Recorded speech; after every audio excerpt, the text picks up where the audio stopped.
오늘 본문의 제목 300은 여러분 잘 아시는 기드온의 300용사입니다. 오늘 본문은 기원전 12세기 중엽에 이스라엘이 이 미디안의 연합군과의 전쟁에서 실제로 300명으로 승리한 이 비결에 대해서 우리가 함께 같이 은혜를 나누고자 합니다. 지난주에 이 사사 드보라로 인해서 이스라엘 백성들이 40년간 평안을 누리게 됩니다. 자, 그러다 보니까 또다시 여호와의 목전에 악을 행하게 됐다는 것입니다. 우리 사사기 한번 6장 1절 말씀 보겠습니다. 이스라엘 자손이 또 여호와의 목전에 악을 행하였으므로 여호와께서 7년 동안 그들을 미디안의 손에 넘겨주시니, 이스라엘 백성들이 40년 동안 배부르고 등 따숩다 보니까 어떻게 됐습니까? 은혜를 잃어버리고 잊어버리고 우상을 숭배하게 됐다는 것입니다. 그러자 이번에는 7년 동안 미디안의 침략을 받게 하시는데요. 자, 여러분, 이 모습이 혹시 우리의 모습을 보는 것 같지 않습니까? 우리 인류의 인간의 역사를, 우리 자신의 모습을 보게 하는 것입니다. 사사기 6장 4절을 보시면, 진을 치고 가사에 이르도록 토지 소산을 멸하여 이스라엘 가운데 먹을 것을 남겨두지 아니하며 양이나 소나 나귀도 남기지 아니하니. 이스라엘의 유대력을 보면은 밀을 추수하는 달이 바로 셋째 달입니다. 우리로 말하면은 한 5월경 봄에 해당되죠. 이때 약탈을 다 당하는 겁니다. 또 가을에는 씨를 뿌리는 파종식인데요. 우리 달력으로 말하면 지금 시기쯤 됩니다. 이때도 와서 약탈을 하는 겁니다. 미디안이 7년 동안 거의 6개월 간격으로 추수 때마다 파종 때마다 메뚜기 떼처럼 와가지고 지난해 그 걷어들여가지고 올해 심으려고 하는 씨앗까지 모조리 싹 썰어 갔다는 거예요. 모조리 싹 썰어. 네. 우리 한번 11절 볼까요? 오늘 말씀의 배경입니다. 여호와의 사자가 아비에셀 사람 요아스에게 속한 오브라에 이르러 상수리 나무 아래에 앉으니라. 마침 요아스의 아들 기드온이 미디안 사람에게 알리지 아니하려 하여 밀을 포도주 틀에서 타작하더니. 기드온이 이 밀을 어디서 타작해야 되죠? 밖에서 보통 해야 되는 밀을 안에서 포도주 틀에 타작했다는 것은 왜 그랬을까요? 이 미디안 사람들이 보기만 하면 다 뺏어갔다는 것입니다. 우리는 이 한 구절에서 이 당시 먹고 살기 위해서 얼마나 비참했는가는 이 처절함을 엿볼 수 있다는 것입니다. 하나님 없이 살면은 마음껏 자유를 누릴 줄 알았어요.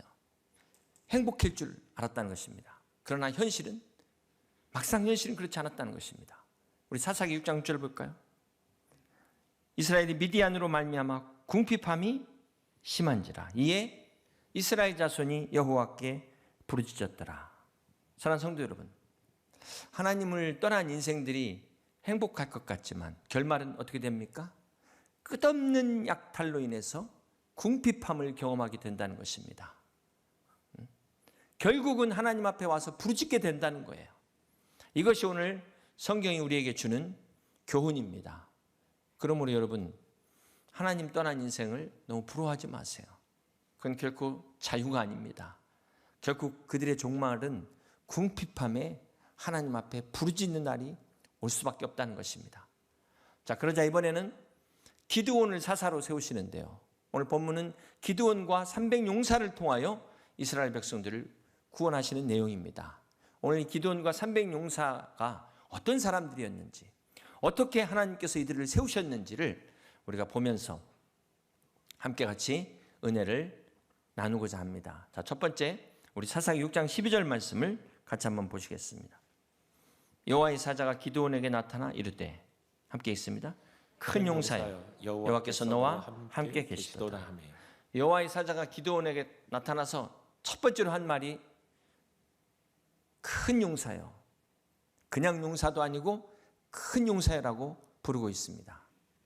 자, 그런데 기드온은 뭐라고 대답하냐면, 사사기 6장 15절 한번 보실까요? 거기 기드온은 뭐라고 대답하냐면, 보소서, 나의 집은 므낫세 중에 극히 약하고 나는 내 아버지 집에서 가장 작은 자니이다. 이렇게 고백하고 있어요. 기드온이 열등감 때문인지 아니면 정말 주제를 파악한 것인지 자신은 가장 약하고 가장 작은 자다, 이렇게 고백을 하고 있습니다. 여러분, 열등감이라는 문제가 우리 그리스도인에게도 예외가 아니죠. 우리가 예수님을 믿고 있음에도 불구하고 열등감을 갖고 있는 사람들이 있습니다. 그리스도인들에게서 열등감은 이 문제가 되는데요. 하나님이 사랑하신다는데도 아니 나 같은 걸 감히 하나님이 사랑하셔? 이거는 사실 하나님까지도 내 마음대로 판단하는 또 하나의 죄가 추가되는 아주 중대한 범죄입니다. 여러분 한번 생각해 보세요. 중요한 것은 내가 나를 보느냐, 내가 나를 어떻게 보느냐도 중요하지만 오늘 하나님이 우리를 어떻게 보시느냐, 사실 이게 더 중요한 것 아니겠습니까? 오늘 하나님께서 우리를 예수 그리스도를 믿는 자들을 하나님의 자녀로, 그리스도께 속한 자로, 왕 같은 제사장으로 세우셨어요. 보배롭고 존귀한 자로 세우셨음을 잊지 마시길 바랍니다.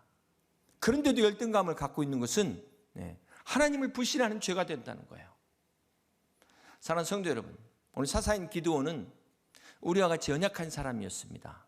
특별한 사람이 아니었어요. 부족한 사람이었습니다. 그래서 그는 하나님께 표징을 구합니다. 그런데 하나님께서 어떻게 하셨습니까? 그 기도에 응답을 하신 거예요. 우리 한번 사사기 6장 39절 보실까요? 거기 기드온이 또 하나님께 여쭈되 주여 내게 노하지 마옵소서. 내가 이번만 말하리이다. 구하옵나니 내가 이번만 양털로 어떻게 하게 하소서? 시험하게 하소서. 기드온이 하나님을 시험했다는 것입니다. 여러분 하나님을 시험하면 어떻게 되는지 아시죠? 하나님을 시험하지 말라고 했는데 우리는 이것을 어떻게 받아들여야 될까요? 어떻게 이해해야 될까요? 오늘 본문의 기드온의 시험을 우리는 양털뭉치 시험이라고 이야기를 합니다. 그 내용은 뭐 아시는 것처럼 기드온이 양털 한 뭉치를 타작마당에 두고 하나님 앞에 기도하는 거예요. 다음 날 아침에 이슬이 양털에만 있고 이 주변의 땅은 마르게 해달라고. 그러니까 하나님께서 그렇게 응답을 하셨습니다. 그럼 여러분 같으면 어떻게 하시겠어요? 아이고 주님 죄송합니다. 제가 주님을 의심했습니다. 이제부터는 순종하겠습니다 하고 벌떡 일어나서 순종을 해야 되는데 이 기드온이 가만히 생각해 보니까 이 이스라엘 양털은 마르기 쉽지 않지만 주변 땅은 마르기가 쉽잖아요. 이거 자연적으로 될 수도 있겠는데 그렇게 생각이 바뀌니까 또 징표를 요구하는 거예요. 이번에는 반대로 땅이 다 젖고 양털만 말라있게 해달라. 그러니까 하나님께서 내 이놈 또 시험하느냐 하지 않으시고 어떻게 하셨습니까? 그 기도를 응답하시네요. 여러분 이걸 우리가 어떻게 해석해야 될까요? 하나님 시험하지 말라고 그랬는데 왜 기도는 너무 이뻐서 그거 다 들어주신 겁니까? 하나님 어떤 때 이러고 어떤 때는 저러고 그러십니까? 그래서 우리가 어떻게 생각해야 될까요? 자, 여기서 우리가 기도를 통해서 우리가 알아야 될 것이 하나님은 오늘 우리의 기도에 응답하시는데 특별히 우리가 정말 믿음을 갖기 원할 때 응답하신다는 것입니다. 이것이 기도를 통해서 우리에게 보여주시는 교훈이에요. 물론 우리가 어떤 표징 없이도 믿는다면 너무 좋은 것이죠. 그러나 하나님이 보실 때 표징도 구하지 않고 그렇다고 믿음대로 살지도 않는다. 이건 더 큰 문제라는 거예요. 무슨 말입니까? 오늘 우리가 기도원처럼 정말 확신을 구한다면 하나님은 우리 기도에 응답하십니다. 자, 그런데 의심하는 것과 확신을 갖기 위한 것은 분명히 다르다. 근본이 다르다는 거예요. 자, 그렇다면 이것이 과연 의심이냐 아니면 정말 확신을 위한 것이냐 어떻게 할 수 있을까요? 그것은 그 다음 행동을 보면 알 수가 있습니다. 많은 사람들은 지금 기드온의 이 양털뭉치 시험에만 관심이 있어요. 하나님이 과연 예스냐 노냐 여기에만 관심이 있는데 사실 더 중요한 것은 그 다음입니다. 응답받은 후에 어떻게 순종하느냐 이게 더 중요한 것입니다. 만약 응답을 받았는데도 순종이 없다면 내 뜻과 다르다고 가만히 있다면 어떻게 돼요? 이건 정말 의심을 넘어서 하나님을 기만하는 행동이 되는 거예요. 하나님이 보여주신 뜻에 대해서 완전히 무시해버리는 하나님을 모독하는 행위가 된다는 것을 명심해야 될 것입니다. 그래서 제비 뽑는 건 너무 쉽죠. 그러나 그보다 그 다음이 더 문제가 된다는 것을 명심해야 됩니다. 그래서 함부로 제비 뽑아서는 안 된다는 거예요. 이 드라마 오징어 게임이 미국 국무부의 외교 전문회까지 등장했다고 합니다. 거기 뭐라고 평했냐면 이 오징어 게임이 내년 대선을 앞두고 암울한 경제 상황에 대한 한국 사회의 좌절감을 반영한 것이다. 이렇게 평을 하고 있어요. 저도 처음에는 뭐 때문에 인기가 이렇게 좋나 하고 봤더니 거기 기독교를 비난하는 내용들이 한 번도 아니고 여러 번 나오더라고요. 그런 드라마가 인기를 얻는 것에 대해서 너무 가슴이 아프고 심히 불쾌했습니다. 아니, 목회자로서 책임을 통감하기도 했어요. 여러분, 사단이 예수님을 광야에 가서 시험할 때 자기에게 무릎 꿇으면 세상의 모든 영광을 준다고 그랬잖아요. 이 사단이 그리스도 안의 생명을 어떻게든 막아보려고 이 발악하는 게 저는 그 드라마를 보면서 보이더라고요. 정말 이런 때일수록 우리라도 정신 차려서 오늘 우리가 우리의 삶에서 빛과 소금의 삶으로 한 영혼이라도 주님 앞에 인도할 수 있는 저와 여러분 되실 수 있기를 주님의 이름으로 축복합니다.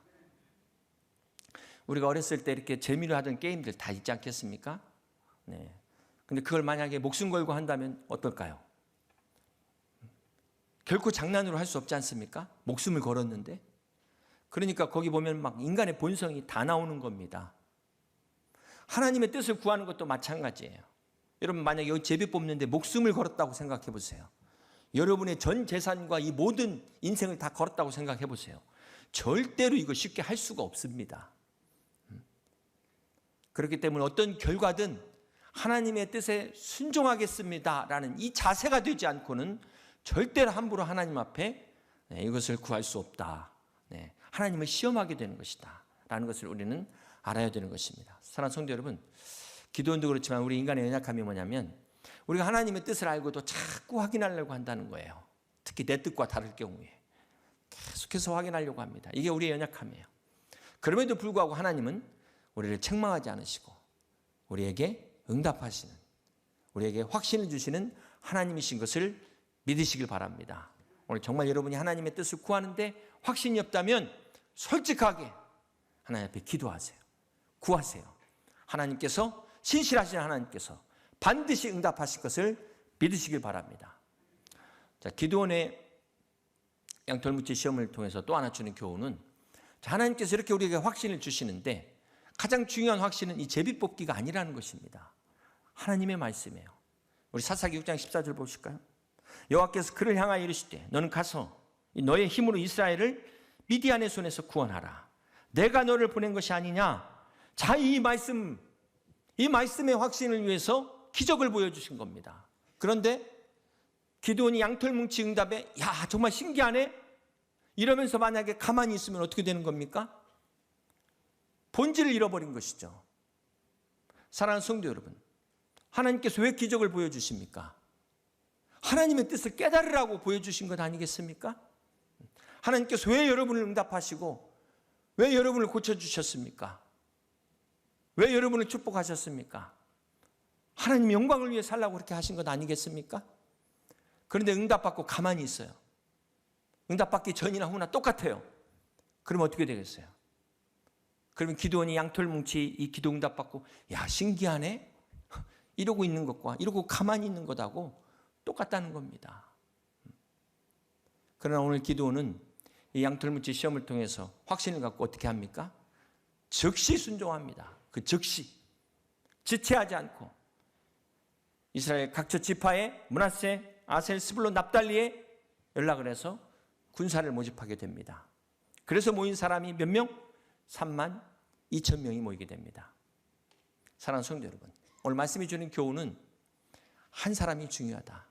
이 확신을 가진 기드온 한 사람이 32,000명에게 영향력을 주는 그런 사람이 됐다는 것입니다. 그렇습니다. 오늘 우리 교회 안에서도 마찬가지예요. 믿음의 확신을 가진 이 한 사람이 교회를 변화시키는 줄 믿습니다. 정말 이 올바른 한 사람이 나라의 지도자가 될 때 나라가 변화되고 바로 서는 것입니다. 인류 역사 마찬가지죠. 하나님의 역사도 마찬가지. 오늘 기드온과 같이 정말 하나님의 확신, 하나님 살아계심의 확신과 이 사명의 확신을 가진 이 한 사람을 통해서 하나님이 역사하신다는 것. 이것이 사사기의 교훈입니다. 하나님의 방법은 많은 사람들을 모인 조직으로 하는 게 아니라는 거예요. 인원수로 하는 것이 아니라 사명자 한 사람을 통해서 역사하십니다. 그렇습니다. 우리 하나님은 everybody, 모든 사람을 통해서 하시는 것도 아니고 또 내가 뭔가 할 줄 막 착각하고 그런 somebody, 이런 사람을 통해서 하는 것이 아니고 그렇다고 해서 열등감에 자포자기하고 있는 그 nobody, 아무것도 할 수 없는 것이죠. 하나님 누구를 통해서 일하십니까?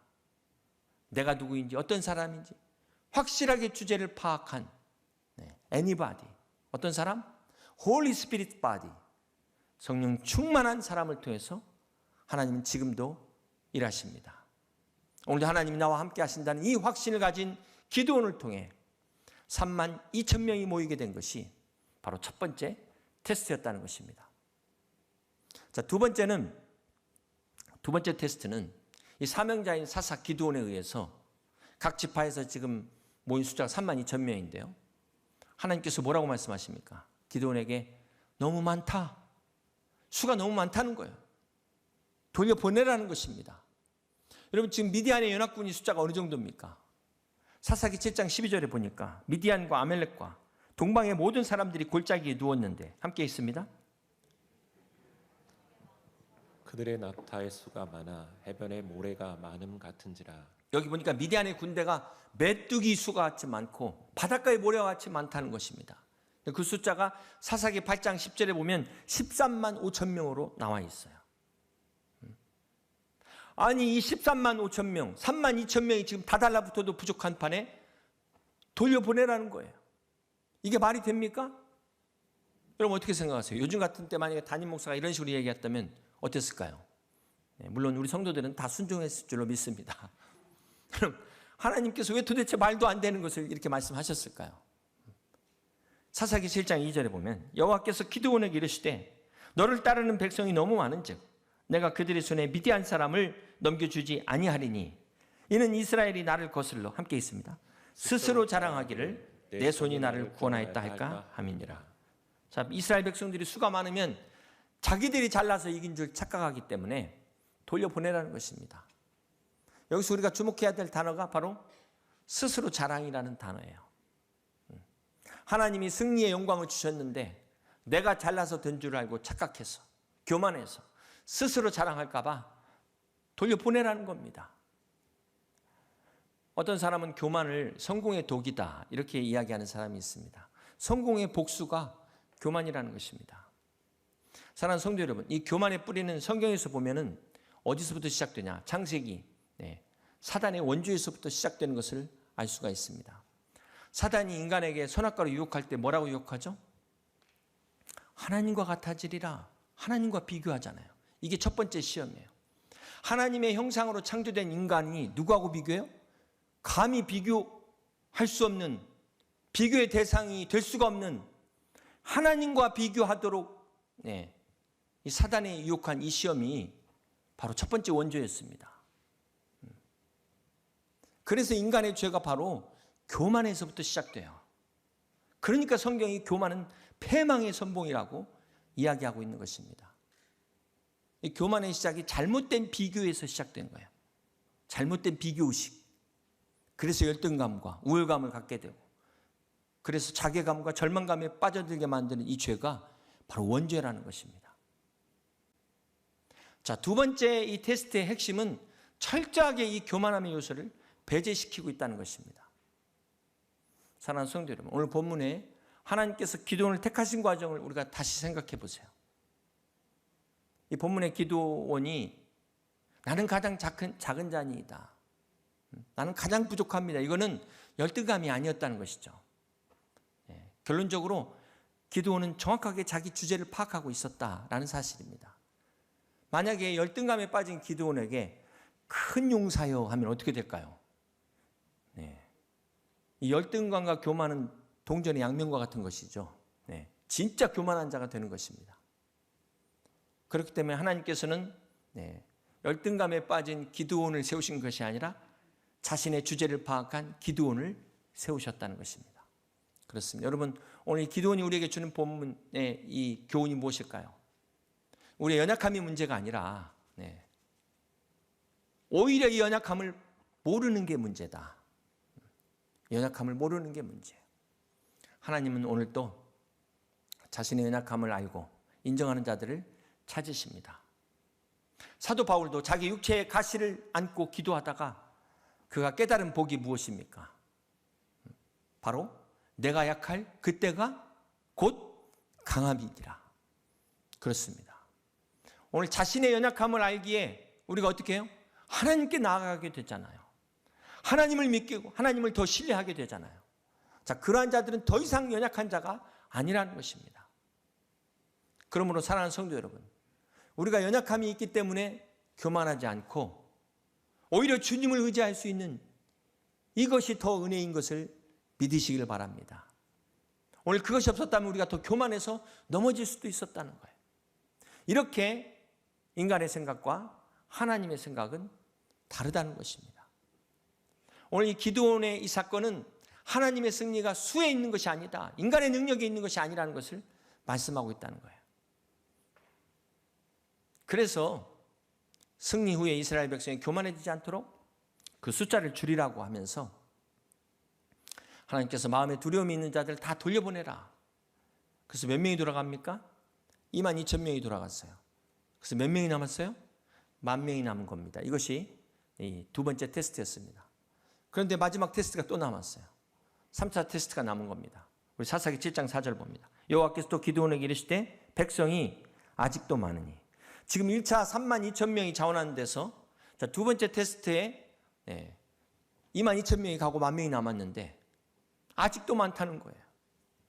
자, 그러면서 3차 테스트가 사사기 7장 4절에 나오는데 우리가 다시 한번 읽어볼까요? 여호와께서 또 기드온에게 이르시되 백성이 아직도 많으니 그들을 인도하여 물가로 내려가라. 자, 여기 보면 3차 테스트의 장소가 물가입니다.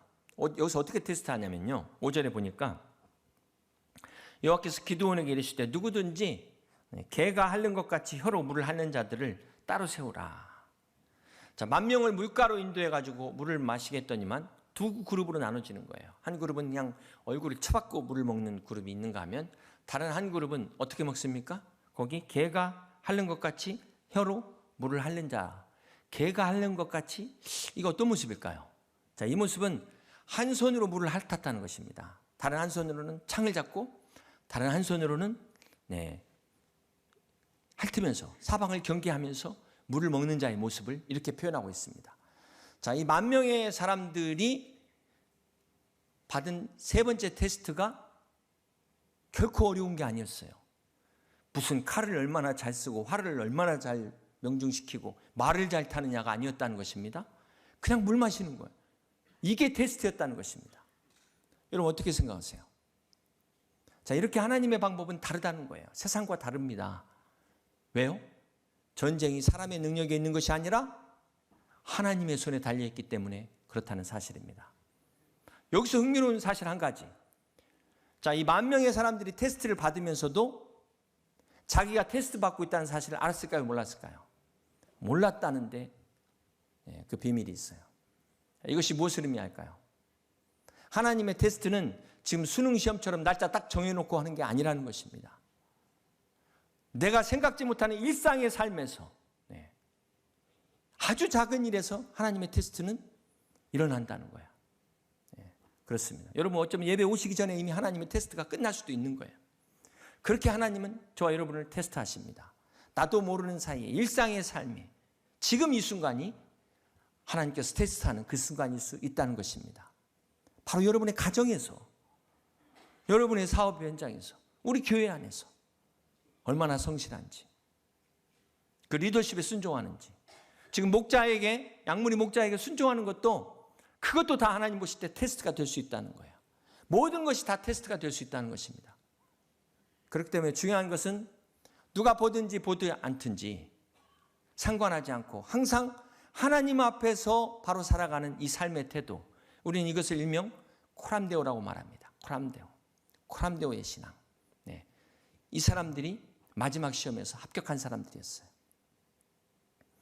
여러분 이 32,000명 중에 300명 몇 대 1일까요? 대략 107대 1이죠. 이렇게 3차에 걸쳐서 최종 합격한 300명. 첫 번째는 자원했고 두 번째는 그들의 두려움으로 테스트를 했고 마지막 세 번째는 누가 보든 보지 않든 정말 지극히 작은 일에 최선을 다했던 코람데오의 신앙이 마지막 세 번째 합격의 비결이었다는 것입니다. 하나님은 이들을 통해 미디안 연합군을 물리칠 하나님의 용사로 세우셨어요. 그리고 이들에게 뭐라고 말씀하십니까? 사사기 7장 9절에 여호와께서 기드온에게 이르시되 일어나 진영으로 내려가라. 내가 그것을 내 손에 넘겨주었느니라. 할렐루야. 이 기드온의 300용사에게 일어나라, 적진으로 가라, 네 손에 붙였다. 이 300용사들이 이 말씀을 믿고 가만히 있지 않고 일어나 나아갈 때 마침내 놀라운 승리를 경험한 것을 믿으시길 바랍니다. 사랑하는 성도 여러분, 오늘 하나님의 말씀을 믿는 여러분도 믿음으로 일어나 나아가 오늘 여러분 앞에 가로막고 있는 이 미디안의 모든 연합군들, 모든 대적들을 물리치시는 저와 여러분 되시기를 주님의 이름으로 간절히 축원합니다.